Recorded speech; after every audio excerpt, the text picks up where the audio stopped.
네, 오늘 월가는 큰 우려를 그래도 좀 많이 잠재워줬다. 좀 절반의 성공 정도였다. 이렇게 볼 수가 있겠습니다. 로이터 통신의 마감 브리핑 내용 보시겠는데요. 일단 오늘 뚜렷하게 일어났던 월가의 분위기는 바로 현금 확보라는 건데요. 일단 그림에는 오랜만에 문을 열면서 이렇게 증권거래소 소장, 우리말로 하면 두 사람하고 임원이 지금 오프닝 벨 울리면서 박수를 치고 있는 사진이 나와 있고요. 태풍 피해 집계가 현재 진행형인 가운데 미 대형 은행들과 주요 기관들은 이 회사채와 단기채를 매도하면서 현금 확보에 나섰고, 미 증시 거래량도 오늘은 상당히 적었다고 하네요. 여기다가 일반 기업들도 은행 러쉬가 있었다고 합니다. 그러니까 현금을 있는 대로 확보하려고 은행을 찾는 수요가 많았고, 은행들은 혹시 유동성 부족 사태가 발생하면은 중앙은행인 연준에서 0.75% 금리로 긴급 자금을 수혈받아서 쓸 수 있는 현지 시스템이 있지만 아직까지 여기에 신청해서 이용한 시중은행은 없었다는 보도 내용입니다. 글쎄, 외국인 투자자들한테 글로벌 ATM이라는 오명이 붙어있는 한국 증시 입장에서는 조금 예민하게 지켜볼 수밖에 없는데요. 현재 월가의 CP, 레포, 그리고 오버나잇 금리, 이 세 개 다 세컨더리 마켓에서 비용을 지불해야 되는 이 이자 비용은 지난 주말 대비 갭상승하긴 했지만 큰 폭의 이례적인 급등은 아니라는 설명입니다. 왜냐하면은 발빠른 기업들은 이미 증시가 닫혀있는 월요일과 화요일 중에 어떤 루트로든 현금을 다 마련해 놨고, 채권 시장과 주식 시장이 정식으로 문을 연 수요일에 이런 수요가 한꺼번에 반영된 결과였지만 생각보다 심각한 수준이 아니었다는 거죠. 여기에 대해서 현지 애널리스트들은 미 증시 거래량도 다음 주 초반쯤은 돼야 정상 수준에 회복될 것이라고 예상하고 있는 가운데, 마침 미국 대통령 선거가 다음 주 화요일이니까 이 대선 끝나고 시장이 어디로 튈지 모르는 불확실성은 조금 더 커졌다고 볼 수밖에 없겠습니다. 다만 미국이 이 태풍으로 2거래일 휴장하고 3거래일 만에 이번 주 증시가 처음 열렸는데, 사이드카라든가 어떤 큰 이변 혹은 변동성 없이 보합 정도로 끝난 것만 해도 일단은 연착륙에 성공했다는 정도의 평가는 가능하겠습니다. 자, 다음 증권사 리포트 하나 보시죠. 골드만삭스 리서치 센터는 보고서를 통해서 이번 태풍 샌디, 이거를 증시 재료로 해석할 때 수혜주와 그 반대의 종목들을 꼽았는데요. 수혜주의 반대말은 무엇인가요? 예민수 앵커님 도 잘 모르신다고 하는데, 수혜주와 역수혜주 한번 꼽아봤다고 하는데, 골드만삭스 리포트 내용 한번 살펴보시죠. 이번 태풍 샌디 수혜주의 우리나라 기업들과 관련된 종목들이 있거나 한번 관련된 업종이 있는지 살펴보시면은요, 먼저 며칠 동안 모범 답안격으로 얘기했었던 홈디포와 로우즈, 그리고 주로 건설 내외장용 유리를 제조하는 오웬스 코닝이 꼽혔고요. 반대로 카지노, 레스토랑, 할인점 등은 피해를 입을 것으로 내다봤습니다. 대신 골드만삭스 측은 이들 기업들의 재고량, 휴업 일수, 그리고 피해 수리 여부 등을 확인하는 것이 좋겠다라고 권고를 하고 있네요. 우리나라 태풍하고 비슷한 그런 상황이니까 일단 정리를 마지막으로 해봤습니다. 자, 이번 태풍이 미 대선에 어떤 영향을 미칠지 이것도 여러 번 봤는데요. 일단 시장에서의 반응이 어떻게 나타났나 한번 체크를 해보실까요? 인트레이드라고요, 모든 이런 가능성을 금융상품으로 만들어서 주가로 표시하는 이런 배팅 사이트가 있는데, 태풍 이후에 오바마 당선에 베팅하는 투자자들이 급등하면서 롬니 후보를 큰 차이로 따돌리고 있습니다. 2배 넘게 68.9%로 좀 격차를 넓혀놓은 상황이죠. 지금 이런 거 보면 사진도 잘 갖다가 붙여놨어요. 근데 이거는 어쨌든 인트레이드라는, 우리나라로 치면 스포츠 토토 같은 이런 베팅 사이트에서 내다보는 당선 가능성이고요. 실제로 투표권을 가지고 있는 미국 내의 선거인단이, 대의원들은 이 정도로까지 크게 움직이는 않았을 것으로 예상을 하겠습니다. 다음 내용 보시죠.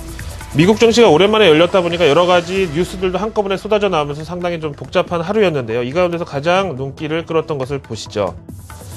태풍에 이은 뉴스의 홍수 속에서 부각된 이슈, 애플 관련된 소식이네요. 포춘지 컬럼 내용 보시겠습니다. 애플의 주요 경영진 교체 소식 때문에 애플 주가도 급락을 했고, 기술업종 전체에 대해서 투자자들은 일단 매수를 망설이는 분위기였다라고 얘기를 하는데요. 이번 인사에서 스티브 잡스의 이 동료이자 후계자가 된 현 CEO 팀 쿡은 모바일 소프트웨어 총괄 본부장 그리고 영업 총괄 이사를 해임한다고 밝혀서 본격적인 팀 쿡 리더십에 시동이 걸렸습니다. 포춘지에서는 이 배경으로 4가지 정도를 지목하고 있는데, 우리나라와 어떤 연관이 있는지 좀 한번 들어보실까요?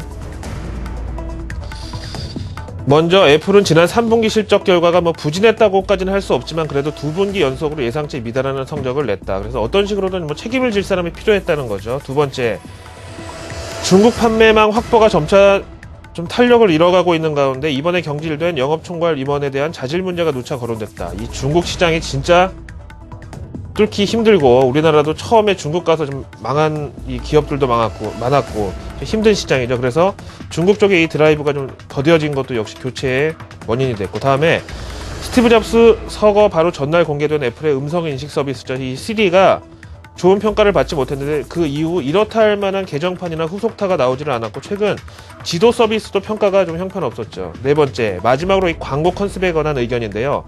지난 올림픽 기간 중에 애플은 그동안의 상징이었던 기발한 광고를 내지 못했다는 거죠. 그래서 여기에 사람들이 실망을 했는데, 반면에 우리 삼성전자는 애플을 풍자하는, 그렇다고 또 법적으로 큰 하자는 없는 이런 훌륭한 광고를 내면서 후광 효과를 톡톡히 받았다라고 설명합니다. 얘기 나온 김에 이 내용 좀 한번 보고 갈까요? 디지털 트렌드에서 올려놨거든요. 애플과 삼성 광고 전쟁. 승자는 누군지 보시는 여러분들이 한번 판단을 해보시죠. 먼저 삼성전자 측이 선제 공격을 했습니다. 이 애플 아이폰 5와 삼성전자 갤럭시 S3 사진과 이 기능을 마주보게 쭉 나열을 해놓고서 S3가 훨씬 많잖아요. 그래서 제목에 이거 천재가 아니어도 딱 보면 알겠지 뭐 이런 광고 카피를 내놨고, 이에 좀 애플이 또 반박 광고를 냈는데 카피가 좀 자극적이죠. 싸구려 플라스틱은 고르지 말아라 라고 좀 도발적인데, 오늘 이럴 때는 누가 봐도 먼저 흥분한 사람이 지는 거 아닌가요? 뭐 어쨌든 그리고 기능도 자기네가 훨씬 더 많다고 이렇게 쭉 써놨는데, 좀 보다 보니까 다른 건 다 좋은데 기능 중에서 새롭게 바뀐 플러그, 이거 한국말로 하면 새로운 충전잭, 이것도 기능인가요? 좀 구차하죠. 그래서 어쨌든 이런 광고 전쟁. 하지만 애플의 사세가 조금씩 기울고 있는 것이 삼성전자에는 뭐 좋다면 좋은 내용이 되겠고, 그럼 오늘 마감 후까지 애플 주가 장중 마감 후 한번 비교해서 보시죠. 장중에 1.44% 하락 마감을 한 뒤에 마감 후 거래에서는 뭐 약간 더 밀리고 있고 반등이 후에도 나타나지 못하고 있네요. 오늘 기술업종 월가 약세는 이걸로도 약간 좀 설명이 되는 상황입니다. 마지막으로 유럽 소식도 보시겠습니다. 어제 유럽 소식 좀 답답한 게 많이 나왔는데 유일하게 그리스 긴축 협상 타결만 좋은 소식이었는데 이게 또 이상한 게 나왔습니다. AFP 통신 보시죠. 어제 이 자리에서 제가 분명히 그리스 안토니오 사마나스 총리의 기자회견 내용을 통해서 EU, IMF, ECB 트로이카 실사단이 그리스 측에 제시한 긴축안에 동의를 했다. 그래서 협상이 타결됐다고 말씀드렸는데 본의 아니게 또 제가 양치기 소년이 됐네요. 이 발표가 나간 이후에 바로 몇 시간 만에 지금 사진에 보시는 독일 재무장관 볼프강 쇼이블레는 그리스 긴축안에 진전은 있었지만 아직까지 협상이 타결된 것이 아니다라고 정면으로 반박했습니다. 또한 장클로드 융커 유로그룹 의장도 그리스가 먼저 긴축안을 완성해서 다음번 시한으로 설정된 11월 11일 전에 협상을 마무리 지어달라고 강조를 했습니다. 11월 11일이요? 수능도 끝나고 오는 일요일 말고 그 다음 주 일요일인데 이때까지도 또 계속 이 불확실성은 상존을 한다고 봐야 되겠죠. 여기에 또 스페인과 이탈리아도 같이 눈치를 보고 있으니까요. 자, 마지막으로 MSCI 한국지수 보시죠. 역시 미국 증시 닫히면서 3거래일 만에 거래가 됐는데 0.37%, 뭐 그래도 선방 정도는 했다고 보고요. 지난 금요일 날 이후에 월요일, 화요일 우리 시장에서 외국인들이 뭐 태풍과 관련해서 불확실성으로 조금 현금화한 게 있다면은 그거를 약간 정도 되돌려 줄 수 있는 성의를 보일 수 있다.